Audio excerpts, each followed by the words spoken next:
¿Qué tal, amigos? Muy buenas tardes. Qué bueno que nos acompañan a una emisión más de su programa de Pasta Dura. Soy su amigo y servidor Samuel Gómez Luna Cortés, que no solamente les agradece su preferencia, ya sabe que en este espacio hablamos para las masas, pero las masas encefálicas. Y en esta ocasión me da muchísimo gusto porque tengo un invitado de primerísimo nivel.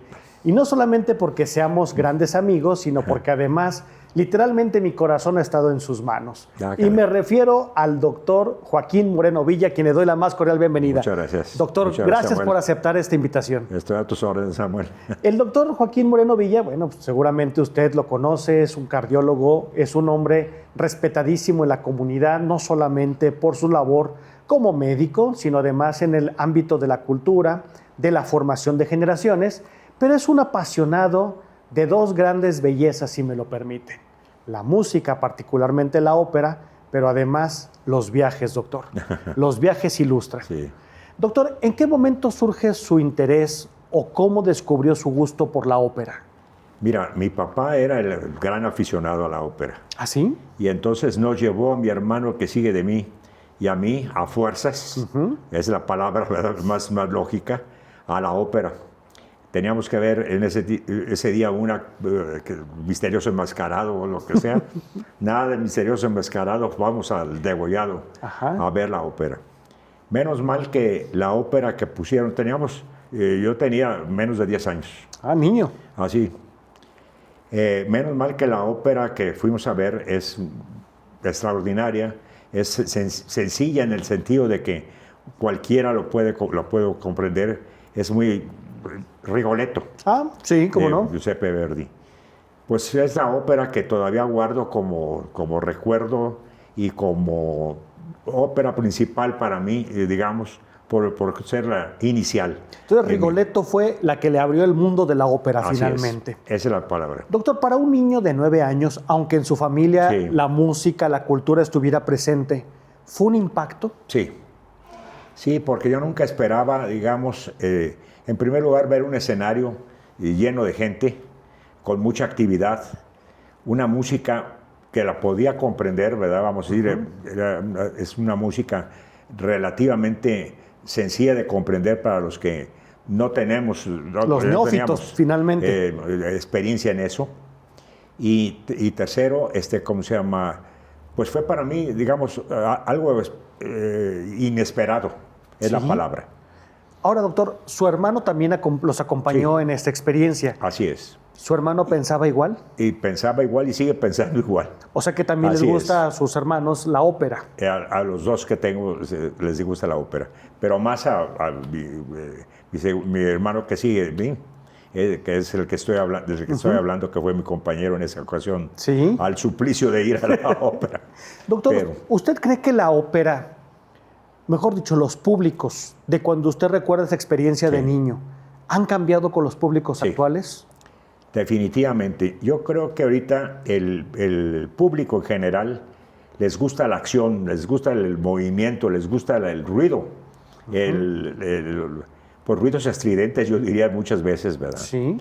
En cambio, en la ópera no. La ópera tiene un historial larguísimo. Podemos decir que desde la Grecia clásica, ahí pues ya hay atisbos de ópera. No propiamente, sino cantaba alguna persona. Con el corifeo. Pero eran acompañados por dos instrumentos. Sí. Uno que era un instrumento de viento y el otro pues era un instrumento de cuerda. Pero la música no iba acompañando a la voz. Prácticamente iban por un camino diferente. Sí. Ahí, ¿cómo se llama? No se puede llamar precisamente que sea algo que pueda parecerse a la ópera. Pero ahí es el inicio, digamos, las raíces de la ópera. Sí, el germen finalmente. Después vino la Edad Media, en el cual realmente se olvidó la ópera completamente. O sea, no la ópera, el tipo de música de este tipo clásico. Hay que recordar ahí que era la música coral y la música monástica la que predominó en ese tiempo. Sí. Y los madrigales, ¿verdad? Que empezaron ya al final de la Edad Media. De ahí ya se hizo algo que pudiera tener más parecido ya a lo que iba a ser después la ópera, porque allí había orquesta, una orquesta pequeña y coro, y eso naturalmente que ayudaba mucho a mejorar el panorama musical. Posteriormente vinieron ya la cantata, Sí. principalmente, bueno, la que predominó más o la mejor camerata, pues fue la napolitana, ¿verdad? La florentina, perdón. Fue la que predominó. Y vinieron ensayos de compositores como Peri, que tuvo una Eurídice, pero realmente todavía no se considera la primera ópera del término actual. Que ahora la consideramos, claro. Hasta llegar esta ópera se fue, estoy hablando de 1600, hasta la ópera precisamente allá de Monteverdi, que fue Orfeo. Esa sí se considera la primera ópera. Como ya consideramos a la ópera con esta actual. estructura. La ópera actual, es Sí. decir, la estructura actual, pues es muy complicada. Hay que comprender que, en primer lugar, tenemos el libreto. El libreto, en las primeras óperas, sobre todo, trataban de tomar lo más que se pudiera de una obra literaria conocida. Sí. De un autor como Homero, como digamos, o sea, de un autor que hablara como de Homero o de... Sí. Los textos clásicos, los digamos. clásicos. Después pudiera haber ya otro tipo ya de ópera, pero primero eran pues, obras clásicas las que se ponían en acción, vamos a llamarle así. Y en la ópera, la parte del libreto, pues viene los cantantes, que deben ser pues, voces muy especiales. Sabemos ahorita, podemos hablar de los cantantes en Sí. las características que tienen cada uno de ellos. Que pues ahí están en los hombres el tenor, el barítono, el bajo. Sí. Pero cada una de esas tres categorías que acabo de decir, pues tiene también sus subgrupos. Sus divisiones, sí. Sus divisiones. En la soprano también es igual. Tenemos la soprano lírica, la soprano ligera, vamos a decir, la soprano ya dramático. Y dentro de lo dramático viene también... ha habido excepciones muy importantes que alguien le dijo que eran sopranos universales porque podían cantar desde... Todos los rangos, digamos. Todo rango, inclusive como contralto, ¿verdad? Como sucedió, por ejemplo, con con María Callas. Sí. María Callas, pues era una soprano dramática, pudo haber sido una soprano dramática, pero cantó como coloratura y cantó también como mezzo. Sí. Tenemos el ejemplo de Carmen, precisamente, por ejemplo, que cantó que ella. es maravillosa con ella, por cierto. Exactamente, y es una mezzo. Oiga, doctor, cuando usted menciona esto de las óperas, parecería que es música solamente para personas con un oído educado, con una amplia cultura, con una tradición, porque inclusive parecería que se entiende que la ópera es para ciertas élites. Cuando en un principio la ópera era vista diferente con la solemnidad que ahora la vemos. Sí, bueno, en realidad yo creo que hay que empezar de menos a más, ¿verdad? Sí. O sea, no se puede empezar con Wagner. Me pongo de pie por Richard Wagner, exactamente. Doctor. Sí. No se puede empezar. Debe de empezarse con podríamos decir, con la opereta, inclusive. Porque la opereta sí sigue los lineamientos, digamos, de una ópera, pero en forma muy ligera, vamos a decir. Casi lúdica en algunos casos. Exactamente. O cómica, vamos, sí, en algunos casos también. Sí. Después, poco a poco, ir con autores que tienen óperas precisamente que son muy fáciles de digerir, vamos a llamarle así. como la que acabo de mencionar, Rigoletto, pero tenemos La Traviata, tenemos Madame Butterfly, tenemos Aida, ¿verdad? En el cual hay escenas que a cualquiera como dicen vulgarmente, nos apantalla, ¿verdad? Nos gusta, nos asombra. Doctor, la ópera tiene una gran trascendencia y una gran historia, por ejemplo, en el italiano, en el francés, Sí. en el ruso, Sí. el alemán evidentemente Sí. tiene también su característica. Por supuesto. Pero pareciera que, por ejemplo, de las óperas que más suenan los compositores, está Verdi y Puccini, por ejemplo. Sí. Probablemente porque son piezas que muchas son tan melódicas que forman parte de la música que de una forma quizás inconsciente hemos escuchado toda la vida. Sí. ¿Usted cree que, por ejemplo, la razón por la que la ópera, aún con tantos detractores o gente que no le entiende o que no se da la oportunidad, sigue existiendo, Sí. se debe principalmente a que pocas personas se encargan de disfrutar y difundir ese arte? Yo creo que sí, pero también se debe al problema económico que significa poner una ópera. ¿Por qué, doctor? En primer lugar, tenemos que tener una orquesta que, según los cánones precisamente que hay en relación a la ópera, debe ser de por lo menos 90 músicos. Oiga, doctor, por 90 músicos Sí. creo que estamos hablando ya de prácticamente un sindicato. Pues sí. Pero si me lo permite, vamos a ir a una pausa, doctor. ¿Cómo no? Y enseguida regresamos para continuar hablando con el doctor Joaquín Moreno Villa en torno a este fascinante mundo de la ópera. Regresamos.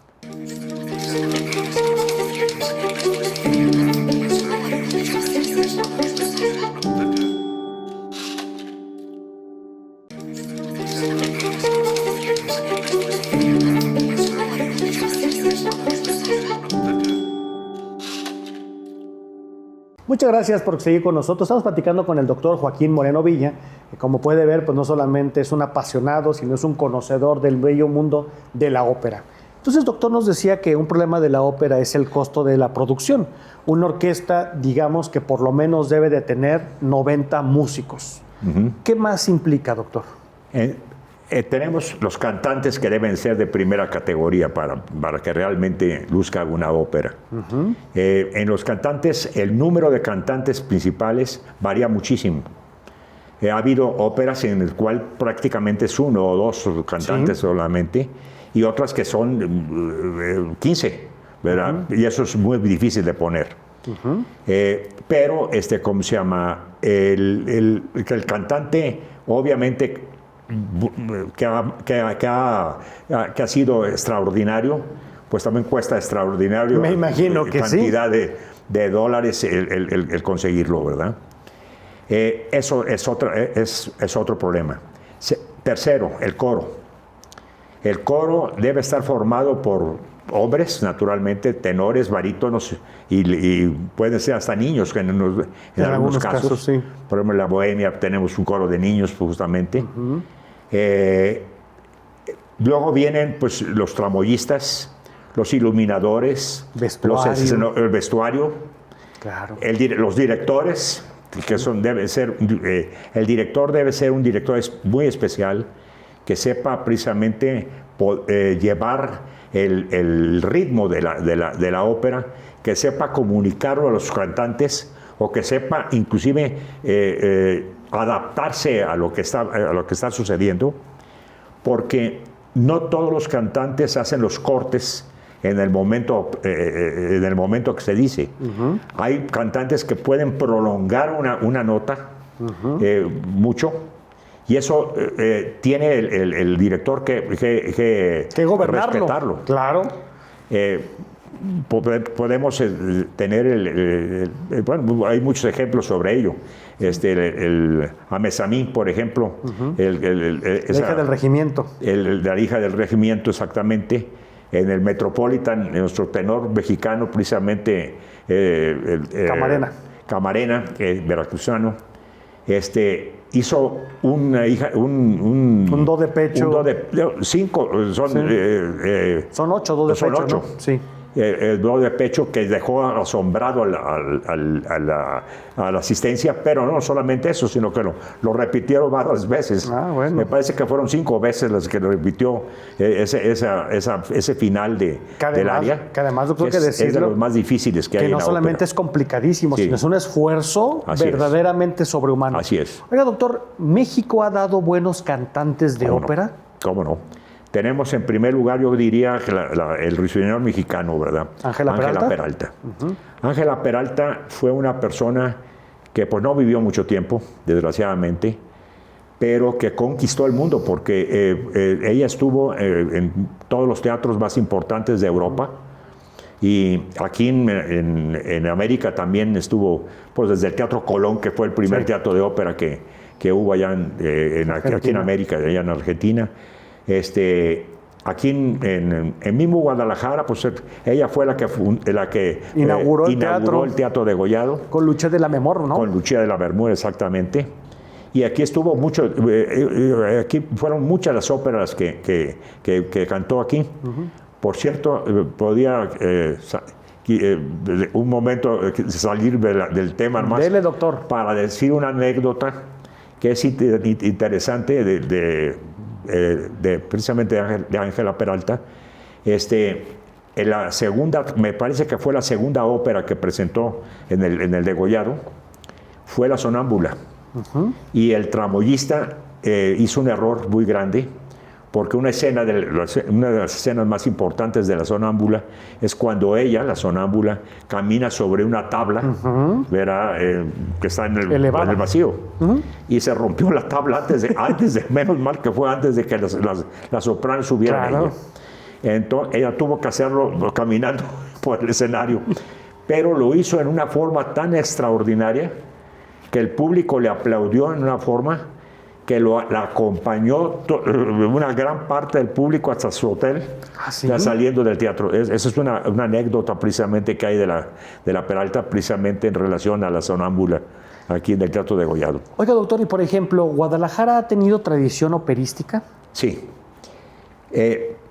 Voy a mencionar una época, que es la época que pues, más me tocó a mí, la época de Martita de Hernández Allende. Ella fue una promotora de ópera muy especial, que trajo a compañías muy importantes, inclusive de Europa, aquí al degollado.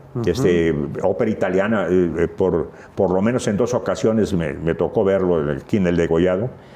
Una vez vino una compañía rusa, pero el elenco que escogía de los tenores, de los cantantes en general, mexicanos, pues era muy bueno. Y realmente se presentaban óperas y temporadas de ópera tremendos. Yo diría que en una temporada, en un año, se podían haber presentado en Guadalajara hasta 50 funciones de ópera. Muchísimo, doctor. Sí. Oiga, doctor, y por ejemplo, una pregunta que creo que muchos amigos que nos están siguiendo tendrán en este momento. ¿Qué pasa con el incombustible Plácido Domingo? Que siempre ha dicho que Plácido Domingo aquí tuvo su debut finalmente en la compañía de zarzuela de Pepita Envil, de su padre, don Plácido Domingo. Y bueno, creo que todos fuimos testigos, doctor, de este maravilloso cantante que fue Plácido Domingo, que lo mismo alcanzaba a cantar como tenor, dramático, lírico en muchas ocasiones, barítono inclusive. Y bueno, pues creo que prácticamente todos los roles principales de las óperas del mundo, pues él los pudo interpretar, hasta wagneriano llegó a ser. ¿Qué opina de Plácido Domingo en este momento, doctor? Mire, bueno, yo creo que ahorita ya debe de retirarse, sinceramente se lo digo. O sea, todo el mundo tenemos en nuestra profesión un momento en que debemos de retirarnos. Que ya, hasta aquí llegué. Sí, y los cantantes desgraciadamente pues se gastan, la edad cuenta mucho, y las cuerdas vocales también tienen mucho castigo. Sí. Entonces llega un momento en que ya no escuchamos la voz que teníamos nosotros en la mente de una persona en especial. Plácido Domingo, a mí me tocó escucharlo por primera vez aquí en Guadalajara como barítono, como precisamente en La Traviata.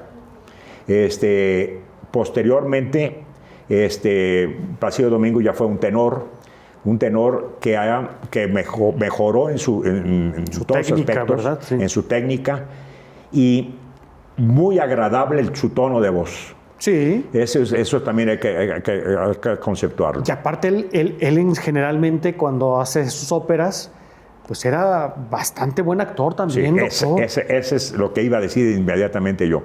Era buen actor.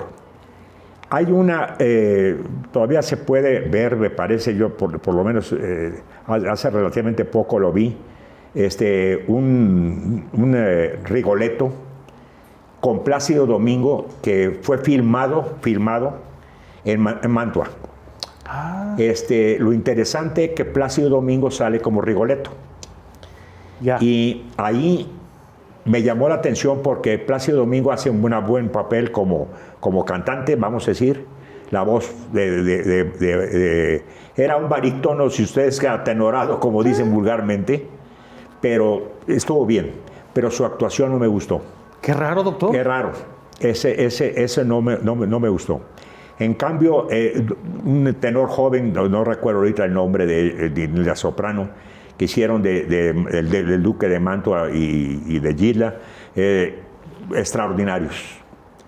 Y muy interesante porque ahí se ve que la casa de Sparafucil y todo, en Mantua como lo tiene. Claro, claro. Hay que pensar que en Mantua la ópera que habíamos mencionado de Monteverdi, ahí tuvo lugar precisamente. O sea que ya es un lugar Sí. que está marcado por la creación es. también musical. Así es. Oiga, doctor, y por ejemplo, moda que fue en los 90, con motivo de los juegos tanto de fútbol, que se juntaron los famosos tres tenores. En el estadio, ¿verdad? En el estadio y después en las termas de Caracala. Y bueno, que ya se hizo un evento, digamos, clásico, que muchos que no disfrutamos del fútbol, al menos gozábamos escuchar esas voces. Yo creo que uno de los grandes méritos que tuvieron Plácido Domingo, Pavarotti y José Carreras es que acercaron a las masas también este tipo de música, doctor. Sí. Que lo mismo interpretaban música quizás hasta regional, hasta folclórica, pero que no dejaban aparte ciertas áreas que forman parte de la tradición de la ópera. ¿Qué opina de eso? En primer lugar, que se complementaban muy bien, porque eran tres voces totalmente diferentes. Tres tenores. Tres tenores. Se considera que como cantante, en cuanto a calidad y en cuanto a potencia, en cuanto a todo, Pavarotti Sin duda. no tenía comparación. Sí, no, de acuerdo. Ese es definitivamente. Pero vuelvo a decir, la textura de Plácido Domingo pues era muy buena. Y el tenor lírico, el tenor ligero de Carreras también complementaban muy bien las tres voces. Y de tal forma que escogían muy bien su repertorio realmente musical. Y como tú dices, tuvieron éxito siempre que se presentaron en las termas y en los teatros y en todos lados, ¿verdad? Es decir, y discografía, la discografía que hicieron. Y además, doctor, creo que es muy importante porque se logró difundir en muchos sectores de la población del mundo, pues esa música que era considerada cartonada, música culta, elevada, complicada. Ahora, doctor, pues la mayoría de las óperas son en esos idiomas, como mencionamos, en italiano, en francés, en ruso, en alemán. ¿No hay un problema también para una persona que no sea hablante de esos idiomas poder comprenderla o al menos que le guste lo que está oyendo aunque no lo entienda? Ahora tenemos la gran ventaja de que ya los subtítulos en muchos teatros existen. En la parte superior del escenario. Met, por ejemplo, o en los asientos, sí. Exactamente, o en los asientos, en la escala de Milán, por ejemplo, lo tenemos en los respaldos de los asientos, exactamente. Yo creo que eso ha ayudado muchísimo. Hay un detalle que es importante. El lenguaje que se usa en la ópera muchas veces es complicado. Sí. Y entonces el seguir constantemente los subtítulos también distrae un poquito. Sin duda. Pero por lo menos ayuda en momentos ver exactamente lo que quisieron decir precisamente. Hay que entender también que bueno, es el idioma de la época. Exacto. También esa es una gran diferencia. Doctor, lamentablemente hemos llegado al final de este programa, pero como aún nos falta saber cuáles son sus óperas favoritas, ¿Cuál es el cantante que usted realmente dice, este es mi gallo? Lo invito a que se quede al siguiente programa. ¿Cómo ve? A tus órdenes. Estamos platicando con el doctor Joaquín Moreno Villa, que bueno, pues sabe usted, no solamente es un reconocido médico, sino es un hombre sensible, un apasionado de la ópera y sobre todo un hombre generoso. Continúe con nosotros y muchas gracias por seguir aquí. Ya lo sabe, Jalisco TV, lo mejor para ver.